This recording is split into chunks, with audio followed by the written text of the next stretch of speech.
ಆಕಾಶವಾಣಿ ಮಂಗಳೂರು.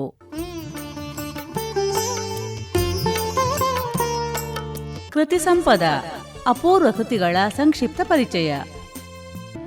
ಇಂದಿನ ವಿಷಯ ಡೇನಿಯಲ್ ಡಿಪೋನ ಕಾದಂಬರಿ ರಾಬಿನ್ಸನ್ ಕ್ರೂಸೋ. ಪ್ರಸ್ತುತಿ OR ಪ್ರಕಾಶ್. ರಾಬಿನ್ಸನ್ ಕ್ರೂಸೋ ಎಂಬ ಕಾದಂಬರಿ 1719 ಹಿಂದೆಯೇ ಪ್ರಕಟವಾಗಿದ್ದರೂ ಇಂದಿಗೂ ಎಲ್ಲ ಯುವಜನರ, ಸಾಹಸ ಪ್ರಿಯರ, ಸಾಹಿತ್ಯ ಪ್ರಿಯರ ಆಸಕ್ತಿಯ, ಆಕರ್ಷಣೆಯ ಕೇಂದ್ರ ಬಿಂದುವಾಗಿದೆ ಈ ಕಥಾನಕ. ಇದಕ್ಕೆ ಕಾರಣವೆಂದರೆ ಇದರಲ್ಲಿರುವ ರೋಚಕವಾದ ಕತೆ ಮತ್ತು ಆ ಕಥೆಯಲ್ಲಿರುವ 10 ರೋಚಕವಾದ ತಿರುವುಗಳು.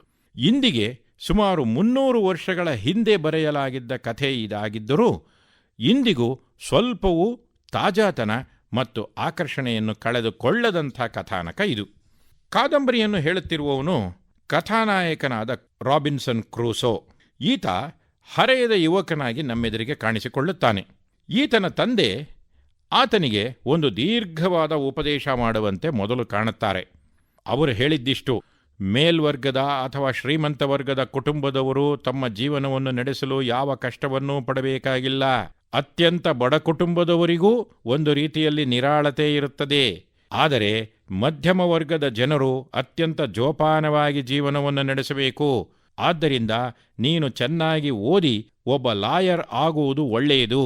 ಇದು ನಿನ್ನ ಜೀವನವನ್ನು ಉತ್ತಮವಾಗಿ ನಡೆಸುತ್ತದೆ ಎಂದು ದೀರ್ಘ ಉಪದೇಶ ಮಾಡಿದರು. ಆದರೆ ಇದಾವುದು ನಮ್ಮ ಕಥಾನಾಯಕನಿಗೆ ರುಚಿಸಲೇ ಇಲ್ಲ.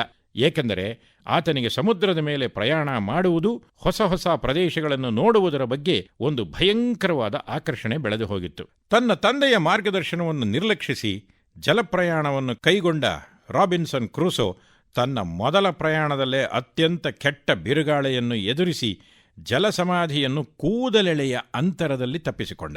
ಇದಾದ ನಂತರ ಆತನಿಗೆ ಅನಿರೀಕ್ಷಿತವಾಗಿ ಆಫ್ರಿಕಾಕ್ಕೆ ಒಂದು ಹಡಗಿನಲ್ಲಿ ತೆರಳುವ ಅವಕಾಶ ಸಿಕ್ಕಿತು.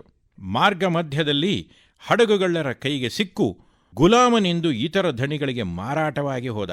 ಇಲ್ಲಿ ತನ್ನ ಮಾಲೀಕರಿಂದ ಚಿತ್ರಹಿಂಸೆ ಅನುಭವಿಸಿ ಶತಪ್ರಯತ್ನಪಟ್ಟು ಇನ್ನೊಂದು ಹಡಗಿನಲ್ಲಿ ಬ್ರೆಜಿಲ್ಗೂ ತಪ್ಪಿಸಿಕೊಂಡು ಹೋಗಿಬಿಟ್ಟ. ಅಲ್ಲಿ ಆತನ ಮೇಲೆ ಭಾಗ್ಯದೇವತೆ ಕರುಣೆ ತೋರಿದ್ದರಿಂದ ಅಪಾರ ಹಣವನ್ನು ಸಂಪಾದಿಸಿ ಅದರಿಂದ ಒಂದು ಎಸ್ಟೇಟನ್ನೂ ಖರೀದಿ ಮಾಡಿದ. ಆದರೆ ಒಂದು ಕಡೆ ನೆಲೆ ನಿಂತು ಜೀವನ ಮಾಡುವುದು ಆತನಿಗೆ ಒಗ್ಗದ ವಿಚಾರ. ಆದ್ದರಿಂದ ಆತ ಸದಾಕಾಲವೂ ಯಾವುದಾದರೂ ಒಂದಲ್ಲ ಒಂದು ಹಡಗಿನಲ್ಲಿ ಪ್ರಯಾಣ ಮಾಡುವ, ಹೊಸ ಪ್ರದೇಶಗಳನ್ನು ನೋಡುವ ಬಗ್ಗೆ ಕನಸು ಕಾಣುತ್ತಲೇ ಇದ್ದ.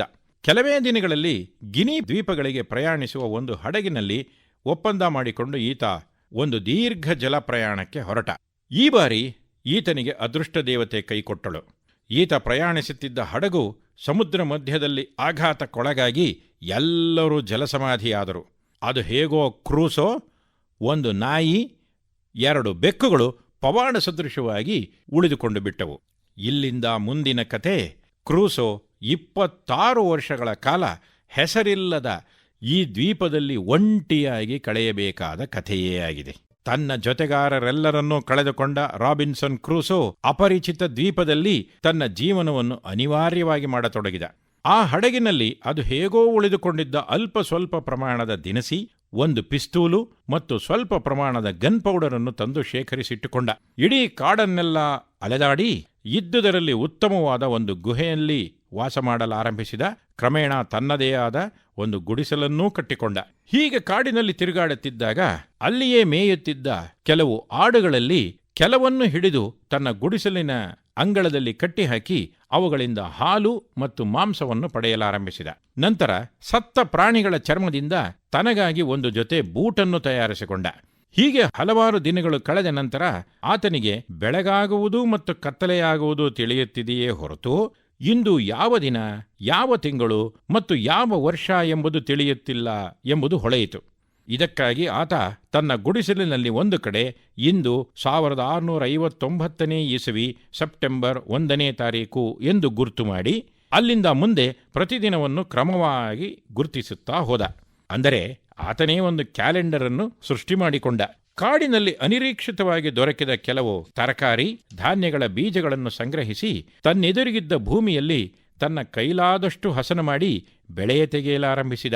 ತಾನು ಈ ದ್ವೀಪಕ್ಕೆ ಬಂದಾಗಿನಿಂದ ಯಾರೊಂದಿಗೂ ಮಾತನಾಡಿಲ್ಲವಾದ್ದರಿಂದ ತನಗೆ ಭಾಷೆಯೇ ಮರೆತು ಹೋಗಬಹುದು ಎಂಬ ಭಯ ಕಾಡತೊಡಗಿದಾಗ ಆತ ಒಂದು ಗಿಳಿಯನ್ನು ಹಿಡಿದು ತಂದು ಅದಕ್ಕೆ ಇಂಗ್ಲಿಷ್ ಭಾಷೆಯನ್ನು ಕಲಿಸಲಾರಂಭಿಸಿದ. ಕಾಡಿನಲ್ಲಿ ತಿರುಗಾಡುತ್ತಿದ್ದಾಗ ಆತನಿಗೆ ಒಮ್ಮೆ ಹಸಿ ಮರಳಿನ ಮೇಲೆ ಮನುಷ್ಯರ ಹೆಜ್ಜೆ ಗುರುತುಗಳು ಸ್ಪಷ್ಟವಾಗಿ ಕಂಡವು.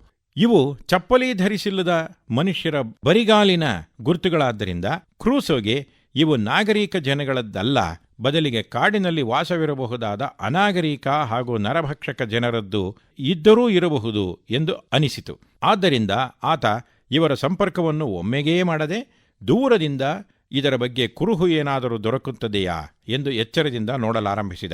ದೂರದಲ್ಲಿ ಕಾಡಿನ ಮರಗಳ ದಿಮ್ಮಿಯನ್ನು ಒಟ್ಟಾಗಿ ಸೇರಿಸಿ ಕಚ್ಚಾ ತೆಪ್ಪವೊಂದನ್ನು ತಯಾರಿಸಿ ಅದರಲ್ಲಿ ಹಲವಾರು ಜನಗಳು ಪ್ರಯಾಣಿಸುತ್ತಿರುವುದು ಅವನಿಗೆ ಕಂಡಿತು. ಅವರ ಆಕಾರ ಹಾವಭಾವಗಳನ್ನು ಕಂಡ ಅವನಿಗೆ ಅವರುಗಳು ಅನಾಗರಿಕರು ಹಾಗೂ ನರಭಕ್ಷಕರೇ ಎಂಬುದು ಸ್ಪಷ್ಟವಾಯಿತು.